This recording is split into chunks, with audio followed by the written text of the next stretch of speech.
నమస్తే, welcome to burning topic. పులి అడుగు పెడితే అడవి గజగజలాడుతోంది. అది దళపతి అడుగు పెడితే రాజకీయ సమీకరణాలే తలకిందులవుతాయి. అవును, ఇప్పుడు దక్షిణాది రాజకీయాల్లో ఇదే హాట్ టాపిక్. వెండితెరపై రికార్డులు తిరగరాసిన విజయ్ ఇప్పుడు రాజకీయ క్షేత్రంలో అంతకు మించిన సునామీ సృష్టించారు. పార్టీ పెట్టిన 2 ఏళ్లకే తమిళనాడు కోటను దాదాపు హస్తగతం చేసుకున్న తమిళగ వెట్రి కలగం ప్రస్థానం ఇప్పుడు దేశవ్యాప్తంగా చర్చనీయాంశమైంది. కానీ గెలుపు ముగింట నిలిచిన దళపతికి మ్యాజిక్ ఫిగర్ ముళ్ళ కిరీటంలా మారింది. పార్టీ పెట్టిన 2 ఏళ్లకే 100కు పైగా సీట్లు గెలిచి ద్రవిడ దిగ్గజాలకు ముచ్చెమటలు పట్టించారు. కానీ గెలుపు ముగింట హంగ్ నిలిచింది. మరి కోటను చేజిక్కించుకునేందుకు విజయ్ వెయ్యబోయే ఆ అడుగులు ఎటువైపు?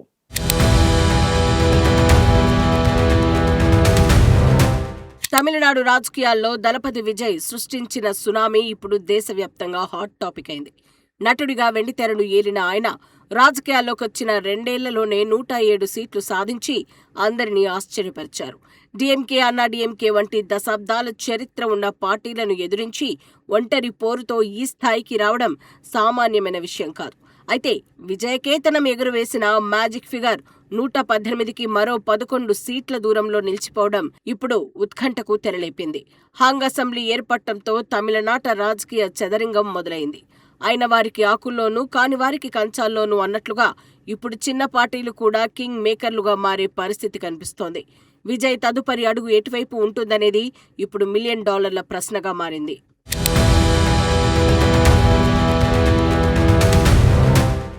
ప్రభుత్వ ఏర్పాటుకున్న మొదటి అవకాశం ఎన్డీఏ కూటమితో జతకట్టడం. సంఖ్యాపరంగా చూస్తే అన్నా డీఎంకే, బీజేపీ మద్దతుతో టీవీకే సులభంగా గద్దెనెక్కవచ్చు. కానీ ఇక్కడే ఒక పెద్ద చిక్కొచ్చి పడింది. విజయ్ తన ప్రసంగాల్లో బీజేపీని సైద్ధాంతిక శత్రువుగా ప్రకటించి ప్రజల్లో బలమైన ముద్ర వేశారు. ఇప్పుడు అధికారం కోసం వారితో కలిస్తే ఆయన ఇమేజ్ దెబ్బతినే ప్రమాదం ఉంది. ఆశకు అంతం లేదు, గోచికి పాత లేదు అన్నట్లుగా కేవలం కుర్చీ కోసం తన సిద్ధాంతాలను పక్కన పెడతారా అన్నది సందేహమే. ఒకవేళ కలిస్తే మాత్రం అది తమిళ రాజకీయాల్లో పెను మార్పులకు దారితీస్తుంది. అందుకే ఈ కూటమి వైపు వెళ్లడం విజయ్కు కత్తి మీద సాము లాంటిదేనని విశ్లేషకులు భావిస్తున్నారు.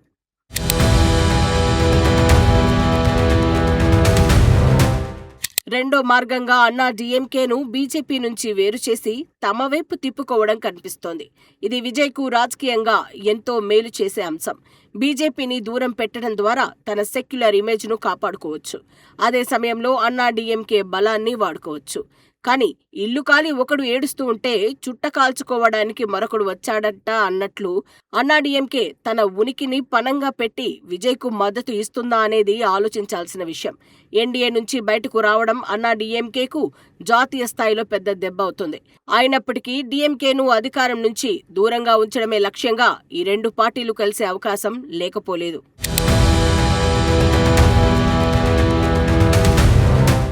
మరో ఆసక్తికరమైన చర్చ కాంగ్రెస్ పార్టీ చుట్టూ తిరుగుతోంది.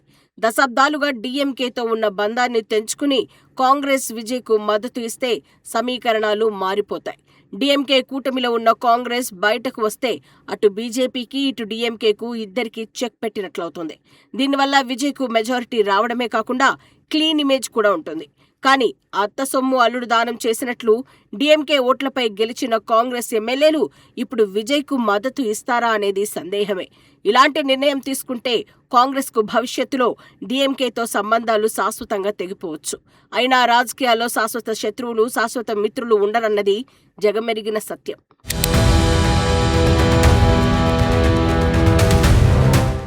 చిన్న పార్టీల మద్దతుతో ప్రభుత్వం ఏర్పాటు చేయడం విజయ్ ముందున్న 4వ ఆప్షన్.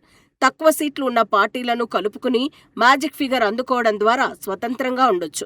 ఎవరికీ లొంగకుండా తన మార్క్ పాలన అందించేందుకు ఇది ఉత్తమమైన మార్గం. అయితే ఇలాంటి ప్రభుత్వాలు ఎప్పుడూ కుదురుగా ఉండవు. బూడిదలో పోసిన పన్నీరు చందంగా చిన్న పార్టీల డిమాండ్లు తీర్చలేక ప్రభుత్వం ఏ క్షణమైనా పడిపోయే ప్రమాదం ఉంటుంది. స్థిరత్వం లేని పాలన వల్ల ప్రజల్లో చెడ్డ పేరు వచ్చే అవకాశం ఉంది. అందుకే ఈ రెయిన్బో కూటమి అనేది విజయ్కు ఒక పెద్ద సాహసమనే చెప్పాలి.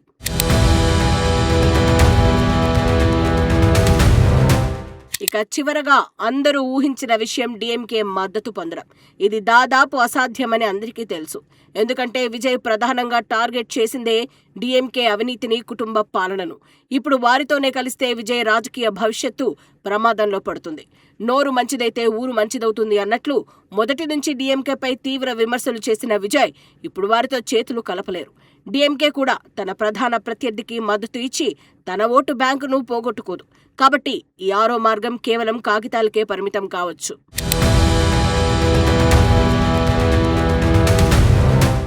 ప్రస్తుతం తమిళనాట ఒక ఉత్కంఠభరితమైన వాతావరణం నెలకొంది. విజయ్ తన పార్టీ ఎమ్మెల్యేలతో ఈ రోజు అత్యవసర సమావేశం నిర్వహిస్తున్నారు. ఈ మీటింగ్లో ప్రభుత్వం ఏర్పాటుపై ఒక స్పష్టమైన నిర్ణయం తీసుకునే అవకాశం ఉంది. గెలిచిన అభ్యర్థులందరి అభిప్రాయాలను తీసుకుని విజయ్ తన తదుపరి కార్యాచరణను ప్రకటిస్తారు. ముందుంది ముసళ్ల పండుగ అన్నట్లు ఈ సమావేశం తర్వాత తమిళ రాజకీయాల్లో అసలైన ఆట మొదలవుతోంది. విజయ్ ముఖ్యమంత్రి పీఠం అధిష్ఠిస్తారా లేక ప్రతిపక్షంలో కూర్చుంటారా అనేది మరికొద్ది గంటల్లో తేలిపోనుంది.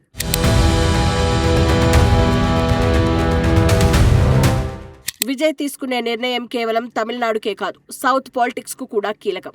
ఒక యువ నాయకుడిగా, మార్పు కోసం వచ్చిన వ్యక్తిగా ఆయన ఏ దారి ఎంచుకుంటారో అని జనం ఎదురు చూస్తున్నారు. రాజకీయ చతురతతో వ్యవహరించి అధికారాన్ని చేజిక్కించుకుంటారా లేదా తన విలువలకు కట్టుబడి ఉంటారా అన్నది చూడాలి. ఇప్పటివరకు విజయ్ వేసిన అడుగులన్నీ చాలా వ్యూహాత్మకంగా ఉన్నాయి. ఇప్పుడు హంగ్ పరిస్థితుల్లో ఆయన చూపే చాకచక్యం ఆయన పొలిటికల్ కెరీర్ ను నిర్ణయిస్తుంది. ఏదేమైనా తమిళనాట దళపతి ప్రభంజనం మాత్రం స్పష్టంగా కనిపిస్తోంది.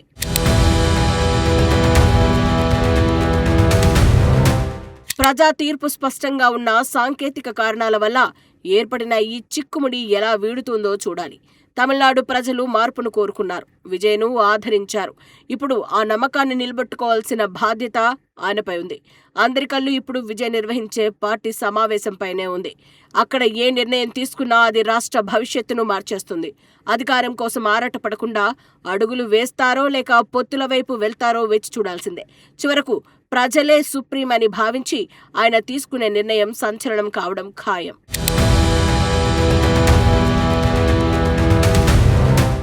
తమిళ ప్రజలు మార్పును కోరుకున్నారు, విజయ్కు అద్భుతమైన మద్దతు ఇచ్చారు. కానీ హంగ్ రావడం ఆయన రాజకీయ చాణక్యానికి మొదటి పరీక్షగా మారింది. దళపతి కేవలం వెండితెరపైనే కాదు, రాజకీయ యవనికపై కూడా విక్టరీ సాధిస్తారా, అధికారం చేపట్టి ప్రజల ఆశలను నెరవేరుస్తారా అనేది చూడాలి.